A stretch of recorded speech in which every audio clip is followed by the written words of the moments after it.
চারিদিকে এখন তাল আর তাল, আর এই তালের সিজনে কোনো ধরনের ঝামেলা ছাড়া তালের এই পিঠা না খেলে তো আমার বাড়িতে চলবেই না। হ্যালো এভরিওয়ান, আসসালামু আলাইকুম। কোনো ধরনের ডিম, সুজি, চালের গুঁড়া ছাড়াই তুল তুলে নরম দারুণ মজার এই পিঠাটা মুখে দিলেই মিলিয়ে যায়। তো চলুন ঝটপট বানিয়ে ফেলি। তো এখানে আমি একটা তাল নিয়েছি, তালটার উপরের খোসাটা ছাড়িয়ে নিয়েছি। তালটাকে কিন্তু আমি খুব সুন্দর করে ধুয়ে তারপর তালের খোসা, তালের উপরের আঁশটা ছিলে নিচ্ছি। তো আজ আমি আপনাদেরকে তালের রস বানানো দেখাবো না, তবে তালটা এইভাবে করে নিয়েছি আর খুব ঝটপট আমি রস তৈরি করে ফেলি।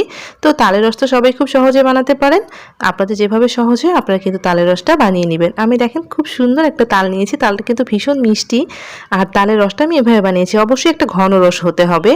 তো একটা বাটির মধ্যে আমি মেজারমেন্ট কাপের 1 কাপ পরিমাণে তালের ঘন রস নিয়ে নিয়েছি। তালের রসটা কিন্তু আমি জাল করে নিইনি। তারপর যেই মেজারমেন্ট কাপে আমি তালের রস নিয়েছি সেই মেজারমেন্ট কাপের 1/2 কাপ পরিমাণে চিনি দিয়ে দিলাম।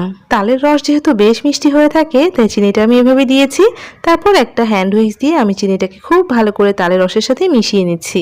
চিনিটা গলে যাওয়া পর্যন্ত অনবরত এভাবে হুইস্ক দিয়ে মিশিয়ে নিতে হবে। আপনারা চাইলে এটা কাঁটা চামচ দিয়েও করে নিতে পারেন। তো খুব ভালো করে আমি হুইস্ক দিয়ে চিনিটাকে মিশিয়ে নিয়েছি।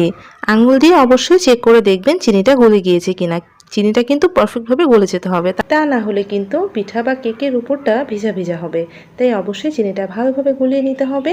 আমি কিন্তু আঙুল দিয়ে চেক করে দেখছি চিনিটা গলে গিয়েছে কিনা। আমার চিনিটা কিন্তু পুরোপুরি গলে গিয়েছে। তো এখন এর মধ্যে আমি অ্যাড করে দিচ্ছি 2 টেবিল চামচ রান্নার তেল। তারপর তেলটাকে আমি আবারও হুইস্ক দিয়ে খুব ভালো করে তালের রসের সাথে মিশিয়ে নিব। অবশ্যই ভালো করে মেশাতে হবে যেন তেলটা তালের রসের সাথে খুব ভালো করে মিশে যায়। আর এটা আপনি কয়েক মিনিট এভাবে ফেটিয়ে নিলেই দেখবেন যে খুব সুন্দরভাবে তালের রসের সাথে তেলটা মিশে গিয়েছে। আর এই কারণে কিন্তু পিঠাগুলো অনেক বেশি ফ্লাফি হবে। তো আমি খুব ভালো করে মিশিয়ে নিয়েছি। তারপর হুইস্কটা সরিয়ে রেখে এর উপর একটা চালনি বসিয়ে দিলাম। তার মধ্যে আমি মেজারমেন্ট কাপের 1 কাপ পরিমাণে ময়দা দিয়ে দিয়েছি। তারপর দেখেন ভরে ভরে 1 চা চামচ দিয়েছি বেকিং পাউডার, এরকমই কিন্তু দিতে হবে। তারপর 1/4 চা চামচ দিয়ে দিচ্ছি বেকিং সোডা। তারপর দিচ্ছি সামান্য একটু লবণ, মানে 1/4 চা চামচ লবণ দিলেই হবে। এখন এই শুকনো উপকরণটা আমি চেলে নিচ্ছি। এভাবে চেলে নিলে হয় কি, বেকিং সোডা, বেকিং পাউডার, লবণ সবকিছু ময়দার সাথে খুব ভালোভাবে মিশে যায় আর খুব ভালোভাবে চতুর্দিকে ছড়িয়ে পড়ে। তো খুব ভালো করে চেলে নিচ্ছি।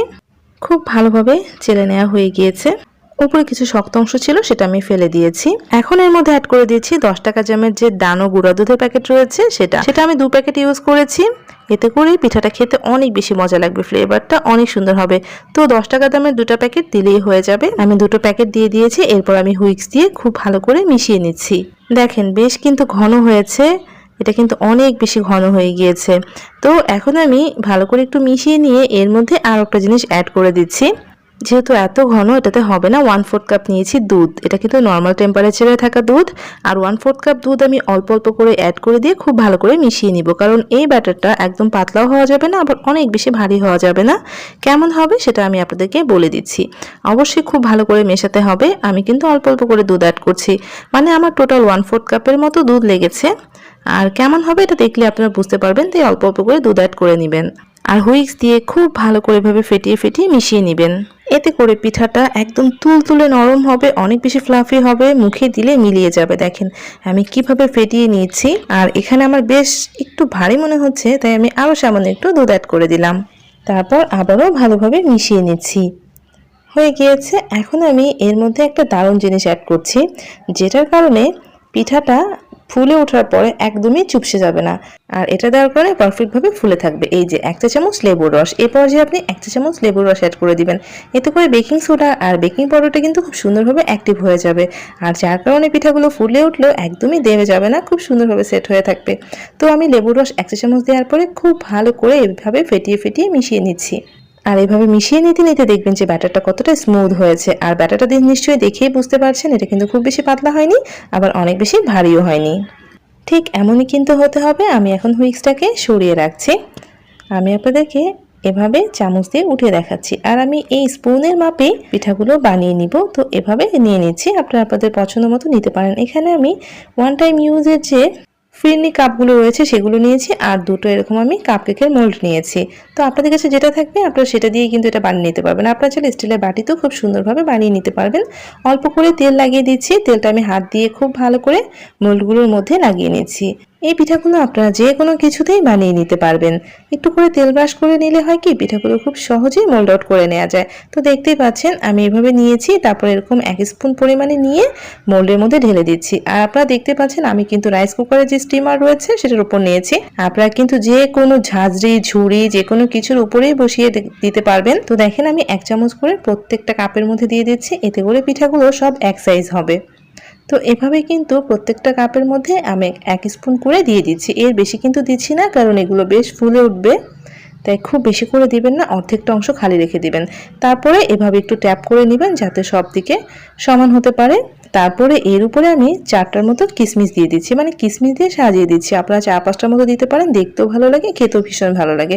হয়ে গিয়েছে, তো আমি স্টিমারে পানি গরম করতে দিয়েছিলাম, তার উপর বসিয়ে দিয়েছি, ঢাকনা দিয়েছি। তারপর ঢাকনার দুটো ছিদ্র আমি এরকম কাগজ দিয়ে বন্ধ করে দিয়েছি, অবশ্যই বন্ধ করে দিতে হবে। তারপর আমি 15 থেকে 20 মিনিট ভাপে বসিয়ে রেখেছিলাম। আর 15 থেকে 20 মিনিটের মধ্যে দেখেন পিঠাগুলো কত সুন্দরভাবে ফুলে যে ফেটে উঠেছে। একটু চেক করে দেখলাম ভিতরটা খুব সুন্দরভাবে সিদ্ধ হয়ে গিয়েছে। দেখতে পাচ্ছেন যখন এরকম হবে বুঝতে হবে যে খুব ভালোভাবে পিঠাগুলো হয়ে গিয়েছে। আমি পিঠাগুলোকে হালকা একটু ঠান্ডা করে নিয়েছি। দেখেন পিঠাগুলো কত সহজে মোল্ড আউট হয়ে যাচ্ছে। হতে মাত্র 15 থেকে 20 মিনিট সময় লাগে। আর এগুলো এত বেশি তুলতুলে নরম হয়, এত বেশি পারফেক্ট হয় যে মুখে দিলেই মিলিয়ে যায়। তালের পিঠা তো এমনি অনেক সফট হয়ে থাকে, তার সাথে আমি যে টেকনিকগুলোতে পিঠাটা বানিয়েছি, এভাবে যে আপনি পিঠা বানান আপনার পিঠা কিন্তু এরকম তুলতুলে নরম হবে আর মুখে দিলেই মিলিয়ে যাবে। তো তালের সিজনে ঝটপট করে আপনারা এই পিঠাটা সহজে বানিয়ে নিতে পারেন। রেসিপি ভালো লাগলে প্লিজ একটা লাইক দিয়ে চ্যানেলটা সাবস্ক্রাইব করে সাথেই থাকবেন। সবাই ভালো থাকবেন, আল্লাহ হাফেজ।